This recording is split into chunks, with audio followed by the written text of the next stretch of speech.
ರಾಜ್ಯದ ಹಲವೆಡೆ ಮತ್ತೆ ಚುರುಕುಗೊಂಡಿದೆ ಮುಂಗಾರು. ವಾರಗಳ ಕಾಲ ಸೈಲೆಂಟ್ ಆಗಿದ್ದಂತಹ ವರುಣ ಮತ್ತೆ ವೈಲೆಂಟ್ ಆಗಿದ್ದಾನೆ. ಬಿರುಗಾಳಿ ಸಹಿತ ಭಾರೀ ಮಳೆಗೆ 16 ಅವಾಂತರಗಳು ಸೃಷ್ಟಿಯಾಗಿದೆ.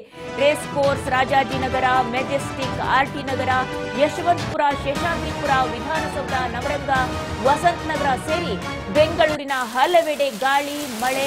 ಬೆಂಗಳೂರಿನಲ್ಲಿ ಮುಂದಿನ 3 ದಿನಗಳ ಕಾಲ ಮಳೆ ಆಗುತ್ತೆ ಅಂತ ಹೇಳಿ ಹವಾಮಾನ ಇಲಾಖೆ ಕೂಡ ಮುನ್ಸೂಚನೆಯನ್ನ ನೀಡಿದೆ. ಬಿರುಗಾಳಿ ಸಹಿತ ಭಾರೀ ಮಳೆಗೆ ಹಲವಾರು ಅವಾಂತರಗಳು ಬೆಂಗಳೂರಿನಲ್ಲಿ ಸೃಷ್ಟಿ ಆಗೋಗಿದೆ. ಗಾರ್ಡನ್ ಸಿಟಿ ಬೆಂಗಳೂರು ಇದೀಗ ಹೊಂಡಾ ಸಿಟಿ ಆಗಿದೆ. ಐಟಿ ಸಿಟಿ ಬೆಂಗಳೂರು ನಿಜಕ್ಕೂ ಕೂಡ ಹೊಂಡಾ ಸಿಟಿಯೇ ಆಗೋಗಿದೆ. ಒಂದು ಮಳೆಗೆ ಅವಾಂತರವೇ ಸೃಷ್ಟಿ ಆಗೋಗಿದೆ.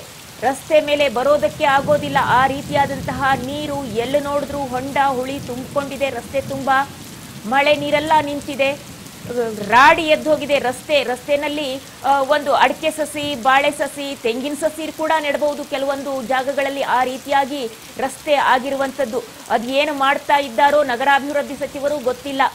ಒಟ್ನಲ್ಲಿ ರಾಜಕೀಯದ ಅರಚಾಟದಲ್ಲಿ ಈ ಒಂದು ರಸ್ತೆಯ ಕಾಮಗಾರಿಗಳು ಅದನ್ನ ಸಮತಟ್ಟುಗೊಳಿಸಬೇಕು, ಸರಿ ಮಾಡಬೇಕು, ರಸ್ತೆ ಡಾಂಬರೀಕರಣ ಮಾಡಬೇಕು ಅನ್ನೋದೇ ಗೊತ್ತಿಲ್ಲದಂತ ಆಗ್ಬಿಟ್ಟಿದೆ. ಮಳೆಗೆ ಟ್ರಾಫಿಕ್ ಜಾಮು, ಒಂದ್ ಕಡೆ ರಸ್ತೆ ಅವಾಂತರ, ಹೊಂಡ ಹುಳಿ ಬಿದ್ದು ಅವಾಂತರ ಆಗಿರುವಂತದ್ದು. ಅದರ ಮೇಲಿಂದ ಟ್ರಾಫಿಕ್ ಸವಾರರ ಪರದಾಟ ಅಂತೂ ಹೇಳೋದಿಕ್ಕಾಗೋದಿಲ್ಲ. ಆ ರೀತಿ ಆಗೋಗಿದೆ. ಇನ್ನು ತಗ್ಗು ಪ್ರದೇಶಗಳಿಗೆ ಕೂಡ ನೀರು ನುಗ್ಗಿದೆ ಹಲವೆಡೆ. ನಿನ್ನೆ ಸಂಜೆಯಿಂದಲೂ ಕೂಡ ಭಾರೀ ಮಳೆ ಹಾಗೆ ಬಿರುಗಾಳಿ ಸಹಿತವಾಗಿ ಕೆಲವೆಡೆ ಮಳೆ ಬಂದಿದೆ. ಹಾಗಾಗಿ ಬೆಂಗಳೂರಿನಲ್ಲಿ ಸಾಕಷ್ಟು ಅವಾಂತರಗಳು ಸೃಷ್ಟಿಯಾಗೋಗಿದೆ. ತಗ್ಗು ಪ್ರದೇಶಗಳಿಗೆ ಕೂಡ ನೀರು ನುಗ್ಗಿರುವಂತದ್ದು.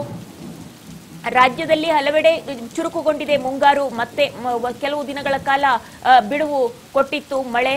1 ವಾರಗಳ ಕಾಲ ಸುಮಾರು ಅಂದಾಜು ಬಿಡುವಿತ್ತು. ನಂತರದಲ್ಲಿ ಈಗ ಮತ್ತೆ ನಿನ್ನೆಯಿಂದ ವರುಣಾರ್ಭಟ ಜೋರಾಗಿ ಇರುವಂತದ್ದು. ಬಿರುಗಾಳಿ ಸಹಿತವಾಗಿ ಭಾರೀ ಮಳೆ ಬಂದಿದೆ. ಸಾಕಷ್ಟು ಅವಾಂತರಗಳು ಸೃಷ್ಟಿಯಾಗಿದೆ. ಇನ್ನು ನಗರದಲ್ಲಿ, ಅದು ಕೂಡ ಬೆಂಗಳೂರಿನಲ್ಲಿ ರೇಸ್ ಕೋರ್ಸ್ ರೋಡ್ ಆಗಿರಬಹುದು, ಹಾಗೆ ರಾಜಾಜಿನಗರ ಆಗಿರಬಹುದು, ಮೆಜೆಸ್ಟಿಕ್ ಆಗಿರಬಹುದು, ಆರ್ಟಿ ನಗರ ಆಗಿರಬಹುದು, ಇಲ್ಲೆಲ್ಲ ಕೂಡ ಸಾಕಷ್ಟು ಮಳೆ ಆಗಿದೆ. ಇನ್ನು ಯಶವಂತಪುರ, ಶೇಷಾದ್ರಿಪುರ, ವಿಧಾನಸೌಧ, ನವರಂಗ, ವಸಂತ ನಗರ ಹಾಗೆ ಬನ್ನೇರುಘಟ್ಟ ಈ ಎಲ್ಲ ಕಡೆಗಳಲ್ಲಿ ಸಾಕಷ್ಟು ಮಳೆಯ ಅವಾಂತರಗಳೇ ಸೃಷ್ಟಿ ಆಗೋಗಿದೆ. ಎಲ್ಲಿ ನೋಡಿದ್ರೂ ಕೂಡ ನೀರು ತುಂಬಿಕೊಂಡಿರುವಂತದ್ದು. ರಾತ್ರಿ ಅಂತೂ ಹೋಗೋದಕ್ಕೆ ಬರೋದಕ್ಕೆ ಆಗ್ತಾ ಇರಲಿಲ್ಲ. ರೋಡು ಕೂಡ ಕಾಣಿಸ್ತಾ ಇರಲಿಲ್ಲ. ಅಷ್ಟರ ಮಟ್ಟಿಗೆ ರಸ್ತೆ ಮೇಲೆಲ್ಲ ನೀರು ತುಂಬಿಕೊಂಡಿದ್ವು. ತಗ್ಗು ಪ್ರದೇಶಗಳಿಗೂ ಕೂಡ ನೀರು ನುಗ್ಗಿದೆ.